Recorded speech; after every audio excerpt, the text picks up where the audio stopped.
In 1907, a 3-year-old girl fell down a staircase in her London home, hit her head, and stopped breathing. Her parents panicked. The family doctor examined her, found no pulse, and declared her dead. But less than an hour later, something impossible happened. The little girl sat upright in bed, calm, alert, quietly playing with her toys. No confusion, no injuries, no explanation.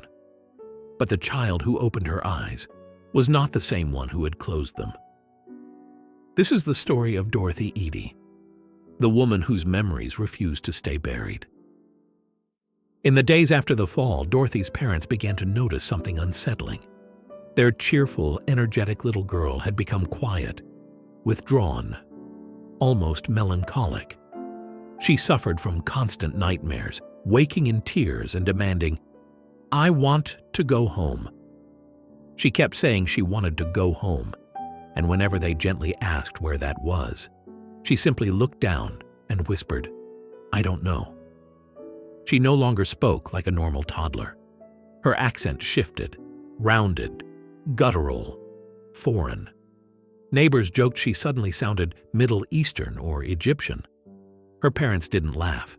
This strange, heavy accent, coupled with her deepening depression, became so disruptive that the family even struggled to keep a nanny for her. Her parents watched helplessly as their daughter's condition worsened.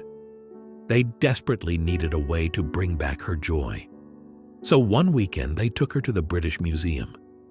They had no idea what they were walking into. Dorothy wandered the museum with no interest. Roman statues, Greek pottery, nothing. But when they stepped into the ancient Egypt wing, everything changed. Dorothy froze. Her eyes widened, filling with tears, not fear, but recognition. She tore her hand away from her mother and ran straight toward the statues of the pharaohs. She kicked off her shoes, knelt, and kissed their stone feet. "You mustn't wear shoes in front of the gods," she shouted, instructing the bewildered crowd on ancient Egyptian ritual etiquette. Moments later, Dorothy approached a glass case containing a mummy. She pressed her hand to the glass, and tears streamed down her face.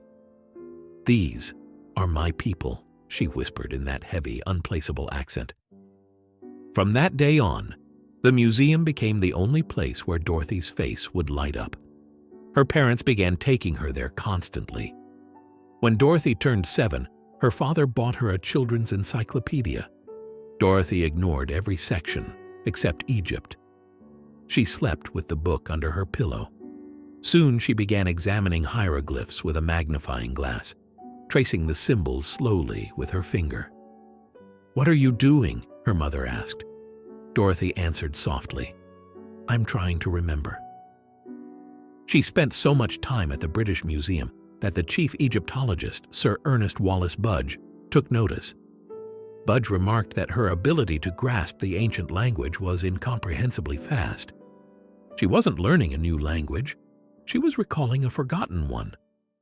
One afternoon, while flipping through an archaeology magazine, Dorothy suddenly gasped. Her little finger landed on a photograph. The ruins of the Temple of Seti I in Abydos. She stared at it intensely. "Where are the trees? Where are the pools? The gardens? Where are they?" Her mother blinked. "There are no gardens, darling. It's a ruin." Dorothy shook her head gently. "No, this is my home. There were trees. Everywhere." At the time, no archaeologist had discovered any gardens at Abydos. No books described them. No photographs hinted at their existence. Yet Dorothy spoke about them with the confidence of someone who had walked among them. A memory she carried forward. 3,000 years. At 15, Dorothy began waking up at her desk, hand cramped around a pen. Pages filled with writing she did not remember producing. Some pages were in English, others, impossibly, in ancient Egyptian hieroglyphs. The writing was done in a half-trance state, guided by a voice she called Hor, who insisted, "You will write everything I tell you." This ritual lasted for a full year. At the end, she completed a 70-page autobiography. Not hers, but the life of an ancient woman named Bentreshit. Bentreshit was the daughter of a soldier and a vegetable seller, born in the city of Abydos during the reign of Pharaoh Seti I. Her mother died when she was 2, and her father, unable to care for her, sent her to the temple of Seti I to be raised as a temple virgin. She became dedicated to the temple. There she met the pharaoh himself and fell in love. Their relationship was forbidden.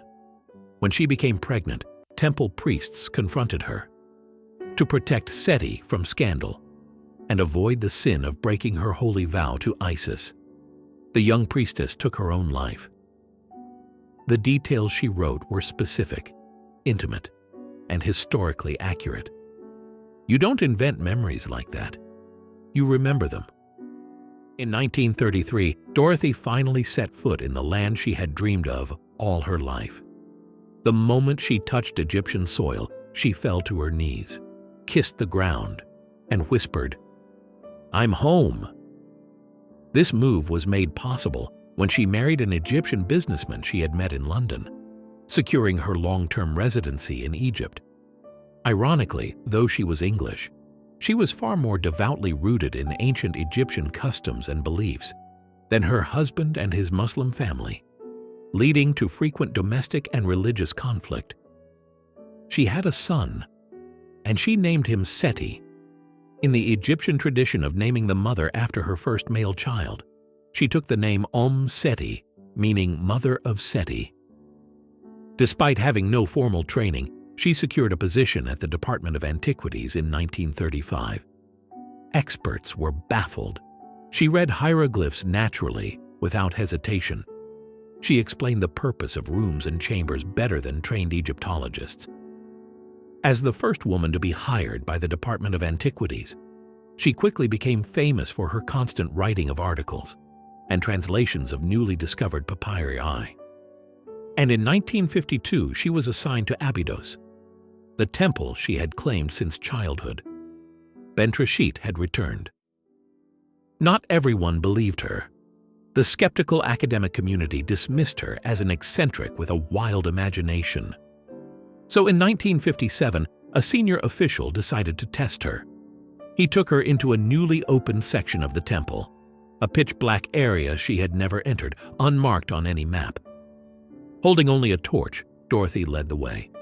Left turn, right turn, narrow hallway, sudden drop. She navigated flawlessly, calling out room shapes before they stepped inside. Then she stopped and pointed at a patch of sand. "Dig here," she commanded. The gardens and pools were here. Archaeologists reluctantly obeyed, and when they excavated, they found irrigation channels and tree roots exactly where she claimed. Coincidence doesn't remember ancient irrigation systems. Next, she pointed to a flat stone slab. "There's a secret chamber beneath this," she insisted. They dug. She was right again. Such was her value that when she reached the mandatory retirement age of 60 in 1964, the ministry took the unprecedented step of creating a special ruling, allowing her to continue working on site and contributing to projects indefinitely. They simply could not afford to lose her knowledge. Over the following decades, Dorothy made dozens of predictions that seemed ridiculous to established archaeologists, until technology began to lend credence to her claims. Dorothy's knowledge wasn't limited to Abydos. Her predictions often spanned across all of ancient Egypt, only to be found years later to align with evidence from modern high-tech scans. Nefertiti's tomb. In 1972, she claimed that Queen Nefertiti's long-lost tomb was hidden beneath the tomb of her stepson, Tutankhamun. Archaeologists dismissed the idea, but in 2015, initial LIDAR technology scans of the site suggested the presence of a hidden room anomaly, exactly where Dorothy had suggested. The Lost Library of the Sphinx. Dorothy insisted that a secret hall of records or ancient library lay hidden beneath the Sphinx. Later, geophysical scans identified certain anomalies beneath the structure, adding intrigue to her claim. Yet despite the compelling questions, the Egyptian government has placed strict prohibitions on its excavation, leaving the greatest archaeological secret buried: the abyss of the gods. Most remarkably, Dorothy claimed that underneath the lowest altar stone of the Abydos temple, there was a section that predated human civilization, belonging to the gods themselves. She called it a stargate, a gateway used by the ancient gods for celestial travel.